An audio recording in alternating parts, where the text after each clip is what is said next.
আজ আমি এই নর্মাল বোরিং ওয়াচ বক্সটাকে এরকম কিউট একটা বক্স বানাবো। তো চলো সেটাই শেয়ার করি তোমাদের সাথে। আমি গুগল থেকে একটা ড্রয়িং খুঁজছিলাম, তো অনেক খোঁজার পর ফাইনালি আমি একটা কিউট ড্রয়িং পেয়েও গেছি। দেন আমি আমার সব কালার ব্রাশ নিয়ে বসে পড়েছি। আজ আমি অনেক দিন পর ড্রয়িং নিয়ে বসলাম। তো ফার্স্টেই হোয়াইট কোট অ্যাপ্লাই করে এই দুটোকেই আমি ড্রাই করতে দিলাম। যতক্ষণে এটা ড্রাই হচ্ছে আমি মাঝে লাঞ্চটা করে নিই।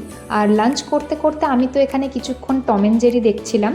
তো এরপর আমি এক এক করে সব কালারগুলোকে রেডি করে নিচ্ছি। আর এদিকে তো কোটটা ড্রাই হয়ে গেছে।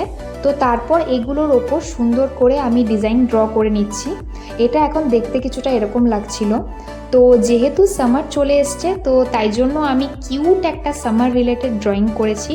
আর এটার ফাইনাল লুকটা যে এতটা কিউট আসবে আমি তো ভাবতেই পারিনি। তো এটা তো আমার খুব ভালো লেগেছে। তোমাদের কেমন লাগলো জানিও। চলো আজকে টাটা।